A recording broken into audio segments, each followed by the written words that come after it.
Voilà à quoi devra ressembler le port en eau profonde de Banana dans le Congo central. Une imposante infrastructure à même de traiter la dernière génération des navires ainsi qu'un hub d'affaires, création des richesses et d'emplois.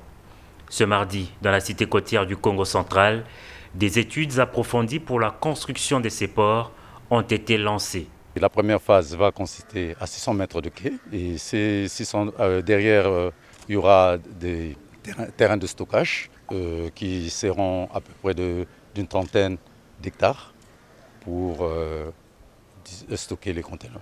Des études lancées par le ministre du Transport et Voies de Communication en présence de son collègue du Tourisme, du gouverneur de la province du Congo central, des députés nationaux et provinciaux et du directeur de cabinet adjoint du chef de l'État en charge des questions économiques et des finances. Lors d'une réunion avant la descente sur terrain, les officiels ont reçu des explications précises de la société émirati DP World, superviseur des travaux. À travers la projection d'une vidéo, ils se sont tous fait une idée exacte du travail qui devrait être réalisé. Et sur terrain, les études environnementales ont pu identifier des sites idoines pour la relocalisation de certaines activités. Disons que la marée est haute maintenant, alors mais on peut voir ça par ici. Parce que je lui avais dit qu'on voulait monter quand même pour que vous voyez là-bas. Le constat a été fait par les autorités sur le site.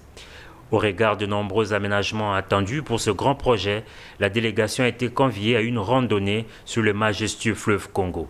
Nous sommes très optimistes en voyant tout le recadrage que le chef de l'État a amené à ce projet. Nous sommes optimistes que nous allons continuer jusqu'au bout. Je crois que l'impact économique sera autant pour les populations du Congo central que pour le reste de la République. Le lancement de ce projet est une nouvelle espérance pour que le Congo aille de l'avant. Le Congo de nos rêves soit un jour accompli.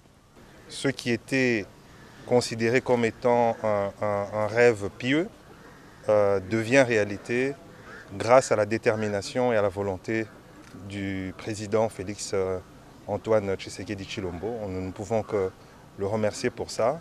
C'est une grande responsabilité maintenant pour nous tous, gouvernement, présidence, les élus du peuple, pour que tous ensemble faisons en sorte que ce projet se concrétise avec l'inauguration prochaine du port en eau profonde ici à Banana. Avec ce projet de Banana et l'ouverture directe sur les lignes maritimes Est-Ouest, de nouveaux marchés pourront s'ouvrir à la République démocratique du Congo avec un temps de voyage réduit et surtout avec un coût logistique très compétitif.